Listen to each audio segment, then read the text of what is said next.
Bonjour, alors je vous présente aujourd'hui un tarot qui s'appelle le Moon Magic Deck et il est fait par Dark Forest. Je vous montre d'abord la boîte. C'est une jukebox. Voilà. Hop, derrière, bon, il n'y a rien de particulier. Donc voilà pour la boîte.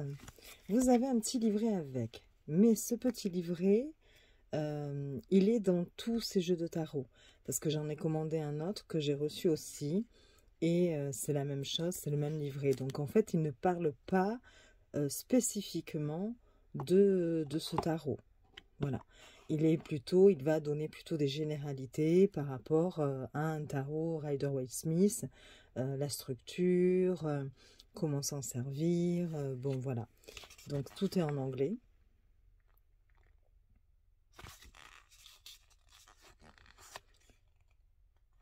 Voilà, vous voyez, elle vous dit avant de commencer, il y a quelques petits conseils. Et puis, vous avez le tirage à une carte. Tirage 3 cartes, passé, présent, futur. Tirage 3 cartes, situation, action de devenir.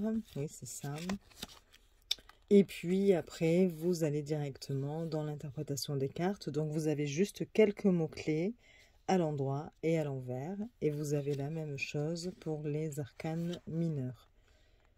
Donc voilà, il n'y a rien de plus, c'est un petit livret comme ça. Donc nous allons passer directement aux cartes.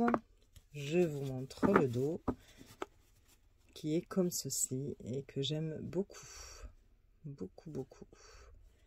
Parce qu'il y a un petit côté vintage que j'aime beaucoup. Donc voilà. Les tranches, elles ne sont pas colorées, mais elles viennent prendre oui, la couleur un petit peu des bordures. Donc ça leur donne un petit côté marron, beige, gris. Enfin, ça mélange voilà, de couleurs un petit peu comme ça.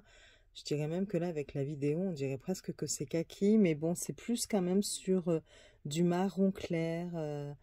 Voilà, quelque chose comme ça. Donc c'est assez joli d'ailleurs, hein, ça change. Et nous allons regarder les cartes. Donc les cartes, au niveau de la grandeur, de la taille des cartes, vous avez la même hauteur qu'une carte classique d'un tarot, voilà, de tarot, et un tout petit peu plus large. Voilà. Et la qualité est top, hein. Vous voyez, l'épaisseur en tout cas est top. Par contre, elles ne sont pas glacées. Enfin, vous voyez, elles ont un côté quand même, un toucher carton. Alors moi, j'aime beaucoup, hein, mais je me dis que peut-être qu'avec le temps, je ne sais pas comment il vieillira. Est-ce qu'il vieillira bien? Je ne suis pas sûre. Ça risque de s'user assez rapidement, même si j'aime beaucoup, parce que ça rajoute encore un petit côté ancien. Ouais, vous voyez, ça commence un petit peu déjà à... Je pense que oui, ça risque de s'abîmer assez rapidement à cause de ça. Après, moi, ça ne me gêne pas parce que je trouve que un jeu usé, c'est un jeu qui a vécu, c'est un jeu qui a une histoire, donc j'aime beaucoup. Donc voilà. Allez, nous allons regarder les illustrations. Donc, vous avez le fou. Alors, il faut savoir que ce tarot est essentiellement basé sur des symboles. C'est-à-dire que vous allez retrouver des symboles que vous voyez dans le tarot Rider-Waite-Smith, parfois dans le tarot de Marseille aussi, voilà. Mais du coup, pour un débutant, je pense que si on ne connaît pas déjà les bases du tarot, ça peut être compliqué. Donc voilà, vous avez le fou. Hop, je vais écarter un petit peu. Vous avez le magicien. Donc vous voyez, on retrouve quand même les 4 éléments hein, des suites. Puis il tient une baguette magique. Et là, vous avez de dessiner, je ne sais pas si je m'approche, les cycles de la lune. Voilà.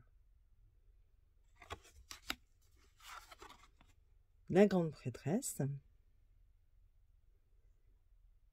vous retrouvez les deux piliers, on retrouve des éléments, hein, mais voilà, vous n'avez pas le dessin classique d'une femme avec une grande robe assise.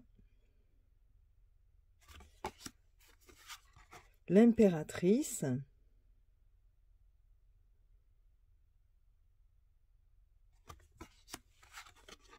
L'empereur.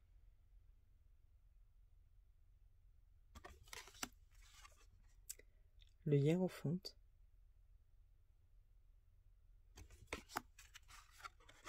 Les amoureux.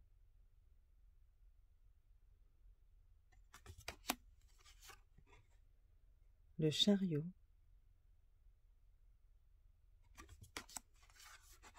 La force.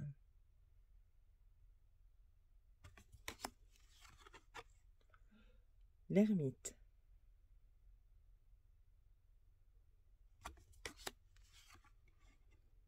La roue de fortune.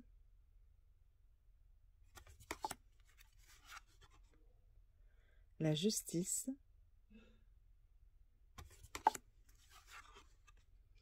Le pendu. Et c'est original, on ne voit que son pied.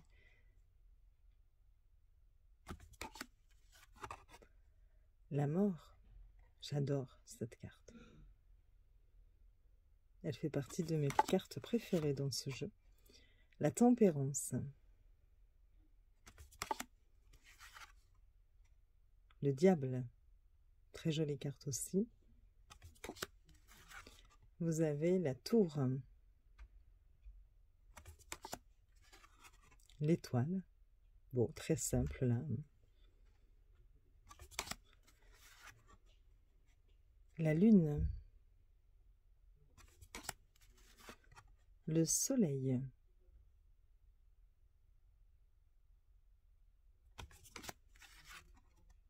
Le jugement. Et le monde. On passe aux arcanes mineurs. On commence par les deniers. Donc l'as de pentacle. Enfin, les deniers ou pentacles. Le 2 de pentacle. Le 3.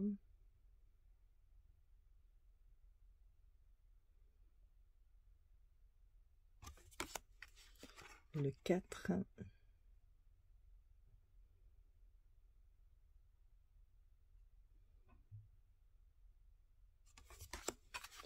Le 5. Vous voyez, c'est quand même compliqué pour un débutant de savoir ce que signifie cette carte. Alors que le tarot Rider-Waite-Smith, c'est quand même beaucoup plus explicite. Le 6.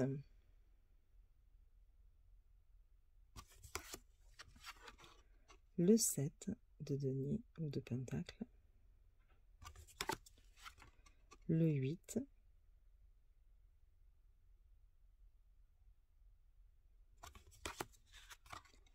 Le 9.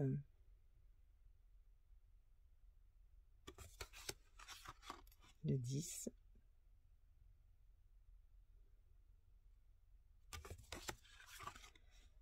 Le valet. Le cavalier.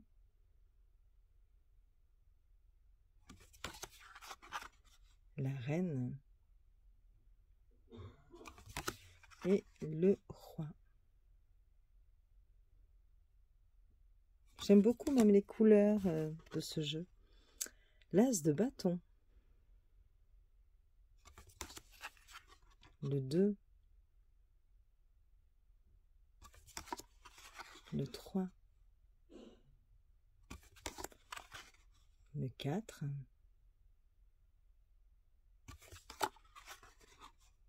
Le 5 de bâton. Le 6, très joli aussi. Le 7. Le 8, bon, classique.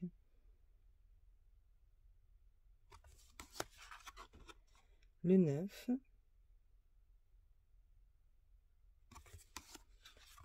le 10,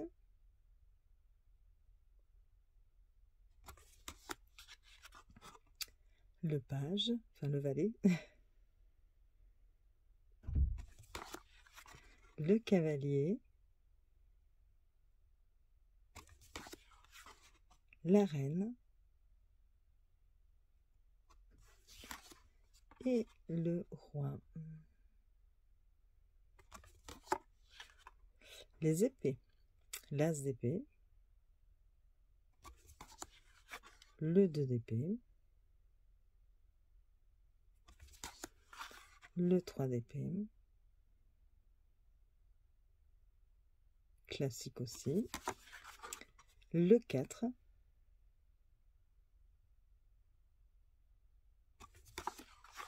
le 5, le 6 d'épée,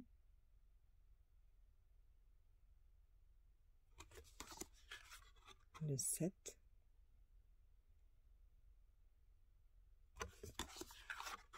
le 8,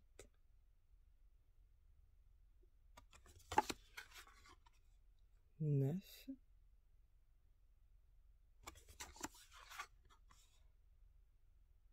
le 10, le valet,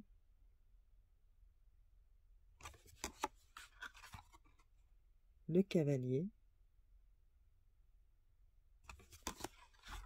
la reine et le roi.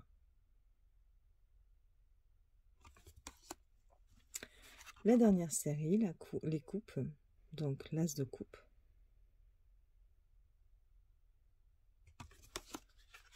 le 2 de coupe, le 3, le 4, 5,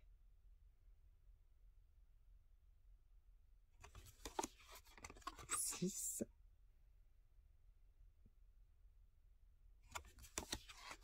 7,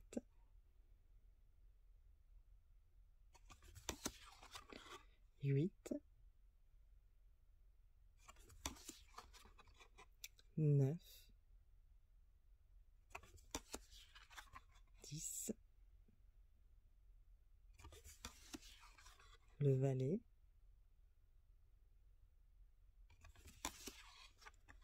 le cavalier, la reine et le roi.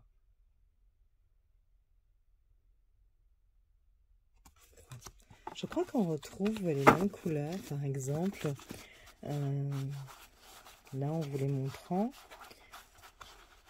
j'ai l'impression que par exemple, alors attendez, j'enlève déjà les arcanes majeures, ça fera moins gros dans mes mains. Alors j'ai l'impression, vous voyez que on retrouve les couleurs, par exemple, que tous les rois ont un fond rouge. Alors attendez, on va regarder justement. Oui, vous voyez? Et vous retrouvez à chaque fois une main avec l'élément, enfin une main qui tient l'élément. Ça doit être la même chose. Alors, attendez. Oui, c'est ça. Donc voilà, je pense que du coup, c'est pareil avec la reine. Vous avez un rappel au niveau de la couleur. Alors, on va chercher la reine. La reine, par exemple, va être jaune. On va chercher la reine d'épée. Voilà, vous voyez? Au niveau des figures de coupe, de cours, comme ça, on retrouve les couleurs, en fait. Et puis, un petit peu la même façon de présenter les symboles. Par exemple, vous avez pour le cavalier, je vais toutes les mélanger, après je vais pas me retrouver si je vais vous montrer autre chose. Voilà, les cavaliers, hop, vous avez un blason derrière, je crois qu'on appelle ça comme ça, et puis l'élément devant. Et pour Ouais, c'est ça. Pour la reine, vous avez plutôt un fond, ouais, c'est ça, vous avez un fond jaune. Donc, il y a un petit rappel comme ça de couleur pour toutes les figures de cour. Après, je n'ai pas vu si on retrouvait aussi ces détails-là pour d'autres cartes, par exemple des familles, les chiffres, par exemple, si je vais au 10, là j'ai le 10 d'épée, je regarde, hein, du coup je découvre avec vous parce que je ne l'ai pas encore utilisé, je voulais vous le présenter d'abord. Oui, on a peut-être un petit peu la même couleur, ça c'est les 10. Je sais pas si on retrouve vraiment la même chose. Voir. Par exemple, le 9 d'épée. Je vais chercher un autre 9, on va bien voir. Si, c'est ça. Hein. Regardez, on a le même fond à chaque fois. Donc voilà. Hop, j'essaie de les remettre.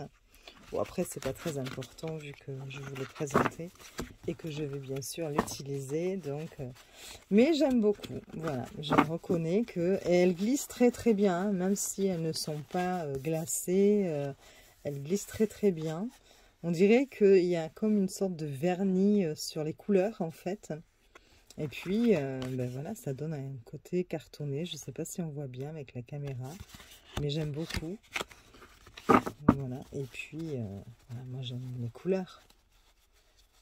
Les couleurs, oui, il y a vraiment un côté vintage qui me plaît. Après, bien sûr, ça ne peut pas plaire à tout le monde, évidemment. Hein. C'est en fonction des goûts de chacun. Voilà. Mais écoutez, je vous souhaite une bonne soirée ou journée en fonction du moment où vous regardez la vidéo. Pour moi, là, c'est le soir. Vous pouvez mettre un petit like si la vidéo vous a plu, vous abonner ou me laisser un petit commentaire. Et puis, je vous dis à très vite. Des bisous!